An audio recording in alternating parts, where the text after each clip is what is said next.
I'm not one of these guys that comes here to talk to y'all that don't know what's really happening in this room. When I was 14 years old, I got arrested for my first time. When I was 15 years old, I caught an attempted homicide case and a triple robbery. I was charged an adult when I was 17. I sat in juvenile for 2.5 years waiting to get charged an adult. I went upstream, fought my case, turned it over, went back to the streets, went back to trial, lost the trial, and went back and did 3 more years. During that time, I had a kid. It changed my whole life. Now in the state of Tennessee, we have what they call a zero forgiveness policy for violent offenders. Does anybody know what that means? That means that under no circumstances can my record ever be expunged. Under no circumstance. I am up for a potential governor pardon right now, and it still won't matter because of a decision I made when I was 15 years old. But what I remember the most about being at that 15-year-old facility was nobody ever came through and talked to me that I understood. It was all a bunch of people that meant well and they had good intentions, but they just didn't relate to where I came from. They didn't understand that kind of pain that I'd been through in my life. They didn't know what it was like to be a 15-year-old kid staring down the barrel of a 20-year sentence. It's a different feeling, boys. Y'all know that. Some of y'all are staring at it right now. Some of y'all squeak by one and know it. Whatever side of that you're on. Y'all know I came here to spit some real shit. That's the truth. I want you to know that for me, I fell in love with music. The same way I fell in love with the streets. The same way that I was infatuated waking up every day and making $1. Listen, I didn't realize it, but as a young man, I had work ethic. Because I was 15, 16 years old and I'd wake up out of a dead sleep to sell somebody a $20 rock. And I'd act like I was wide awake. I would answer the phone like I'd been awake for hours, like I was talking to my PO. Hey, good morning. It's 4:30 in the morning. This is a junkie. I didn't realize it, but I knew I had a hustle. I had a work ethic. I knew I was different than everybody. I could feel that. I just went to the wrong direction with it. But when I realized that that was an innate gift, I just had to find something that I loved as much as I loved money. And I did. I had a little girl and I loved her and I wanted to be a father. And that's all I focused on. And then I fell in love with music. Ever since I came to Juvenile the first time, I'll never forget, I walked in and they were beating on the table. And they was all rapping. And I said, I'm gonna try this. And I walked up and got my ass handed to me. Oh, I got embarrassed. I went in, choked, got put out of the way, and of course the next guy just had to fry me on the way out because that's just how it works. But man, I fell in love with that, y'all. I started writing every single day in my cell. I had a guy come talk to me one time and it changed my whole perspective. He said, there's nothing you can ever do to get this time back when you get home. So the only thing you can ever do with this time is what you do with this time right now. This is the only time you're ever gonna be able to do something with this time, y'all. This is it. You're not gonna get it back. When you go home, you're gonna want it back. You're gonna want it back. You're gonna want that time back. Some of y'all got a list of plans for when you get home this long already. You know what I mean? I know how that works, but don't rush that. You're not gonna get this time back. Man, just go out there and fall in love with change. Fall in love with something that keeps you focused on something else. It was music for me. I'm not saying it's music for you. Somebody in here can draw. Somebody in here is funny. The one dude that threw the Balenciaga joke, he's not super funny, but he could be. You know what I mean? He's not far away from it. You know what I mean? He's close, he's warm. You know what I'm saying?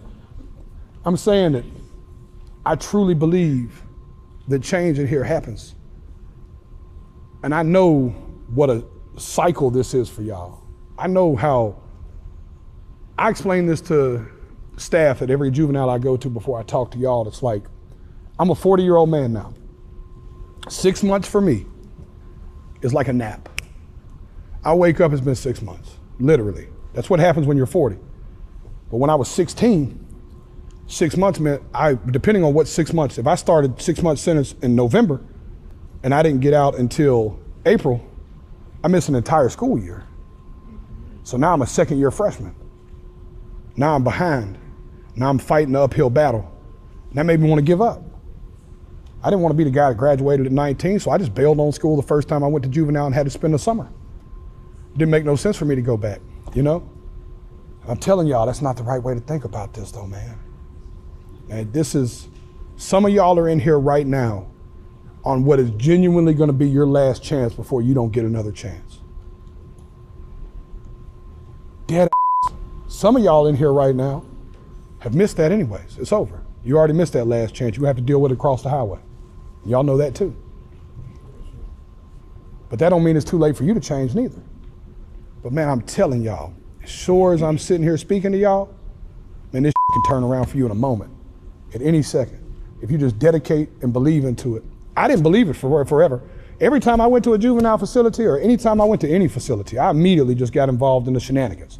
I knew where I was meant to be. I had a violent charge. I had too many tattoos to be classified as anything but a gang member. I knew any facility I went to, I was going right to that unit. If it was a gang unit or a violent offender unit, that's where I was going. If there was a poker table or a spades game to be found, I was cold. I'll whoop any of y'all in spades right now. I'll take the worst spade player y'all have here right now against the best two, and I'll dust y'all. I got some cards right now. On your pocket? Oh, don't play with me. I won't get in trouble like that. Yeah, no people. But man, I can tell y'all there's two things I want y'all to know. The smartest kids I ever met in my life was in the juvenile with me. The smartest men I ever met was in prison with me.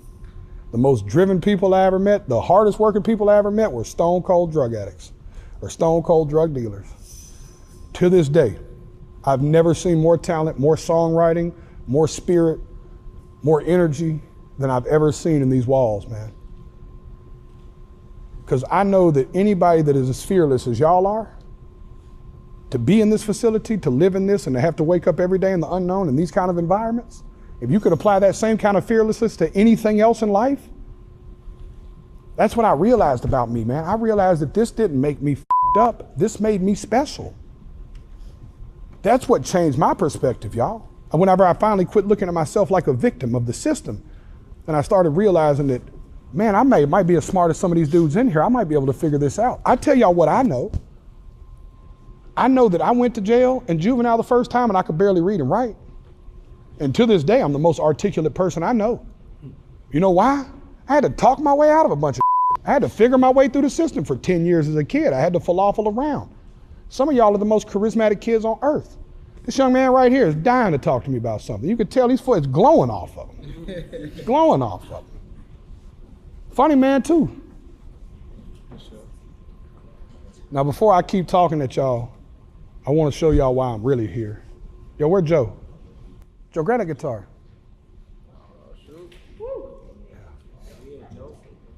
This is Joe, y'all. Joe's the only person I know with a good credit score. Yeah. I'm serious. Oh no, Ernest, you should hang. I'm gonna tune mine. Oh, you gonna tune yours in?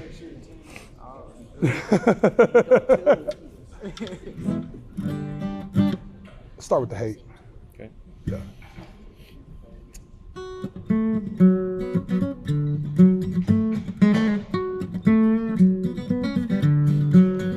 We the type to pull up to the party like what's up with y'all. Everybody in this thing know that we don't with y'all. Disrespect the fat man and be the last man. I'ma mess around and slap on you with a backhand. You a trick, I won't even hit you with a closed fist. No shit, tell them boys, miss me with that hoe shit. Try me, they gon' mess around and meet the Lord quick. 4/5, got a nose kinda like a swordfish. Need to back down, the king is back now. The king of white trash is about to act out. When it's time to smash out, we drink it till we pass out. Me and my girl, I found a girl to blow the girl back out. Send me to hell, they hate I came back. My arrogant ass is acting like I ain't fat. I'm on now, y'all, and you can't change that. So if you wanna see me, then we can arrange that. A lot of jealousy, but life goes on. Made it from the bottom, why'd it take so long? People hating on me, that's the same old song. And the hate goes on, the hate goes on. Lay in the bed if you made your own. I'm on fire and I can't go wrong. People hating on me, that's the same old song. And the hate goes on, hate goes on.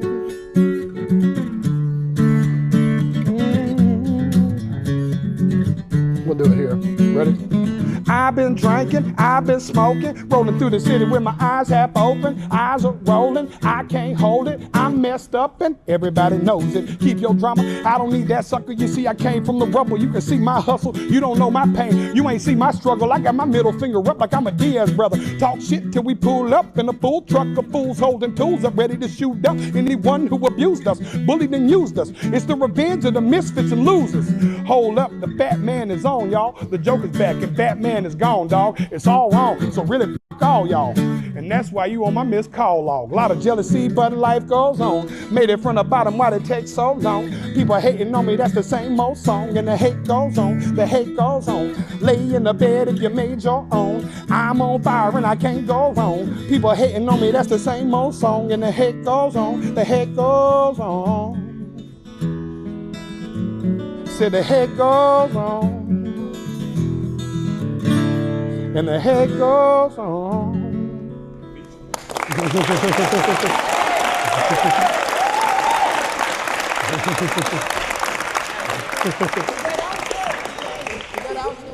Yeah, so listen, here's the fun part. I don't know why I should have did that first, and some of y'all would have listened to me earlier. If I'd have came in and did that first, y'all would have ignored that whole speech I gave.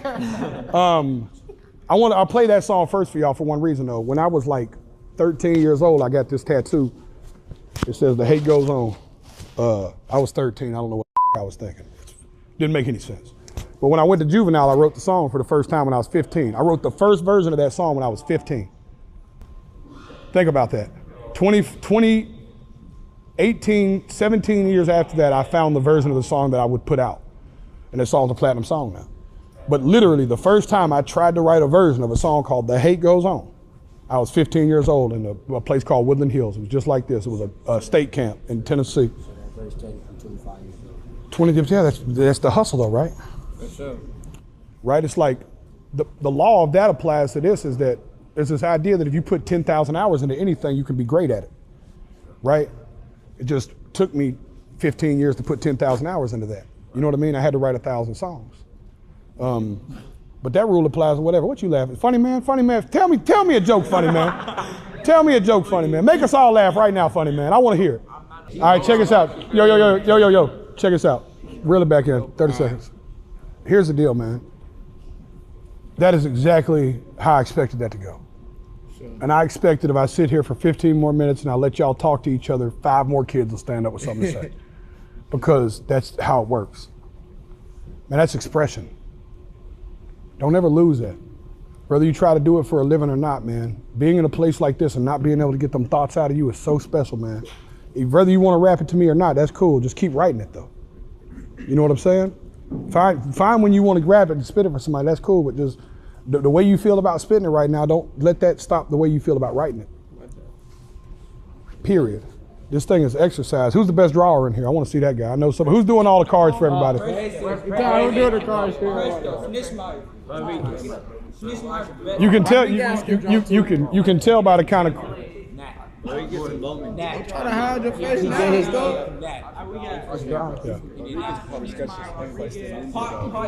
Where's Azariah Abrams? Where's Azariah Abrams? Where's Azariah Abrams? Who's the best spades player? The best spades player.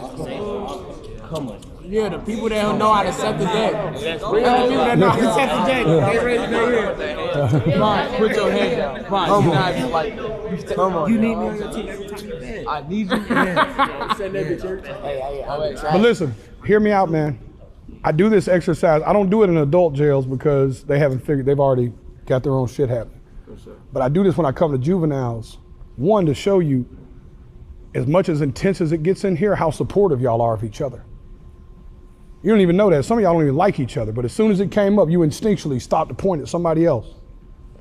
Right? Man, follow your heart like that. Follow your heart like that. That's the stuff that's going to change your life in the long run. It's just even how y'all interact and deal with each other on a daily basis. How much respect y'all have for each other and love y'all have for each other. Man, that was the coolest thing I ever seen, trying to get everybody to jump up and spit. I've been to facilities where it went the opposite way. Y'all got something special, man. Whether you know it or not.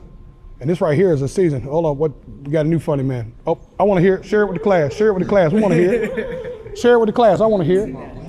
If you don't respect me enough to not talk when I'm talking, say it to everybody. Stand up and say it out loud. You're not that guy. You had a lot to say a second ago there. Tell y'all the truth, man. I'm not no phony dude that comes in here to talk to y'all. I talk to y'all because I love y'all. I've been in this mother for real. Been through it 3 or 4 times. Looked 50 years in the face and turned it over. Been to the big prison, been stabbed, been shot. I'm a grown man in here, dog. And I believe in y'all and I love you. Period. I think y'all can turn this thing around, man. Man, I got a sold out show tonight, dog. I got 30 other things I could have did today. I want to come love on y'all and sing for y'all because nobody ever came and sang for me. Nobody ever came and talked to me this way. I just sat in here staring down the barrel of all this time with not a motherfucker to love on me except for the guards, and I wouldn't accept their love because I was trained they were the sworn enemy. And I'm here to tell y'all they're not. Man, these people love y'all. These people are qualified to do anything else for any more amount of money, and they're here because of this, because they love y'all. This is not a big money gig. This is a labor of love. This is a passion thing. People get in this business because they believe in change. People get in this business because they believe in y'all. People don't get in this business because they're making no money. They don't get no credit here. The insurance ain't that good. I'd give them better insurance if they'd come tour with me right now. And I love y'all.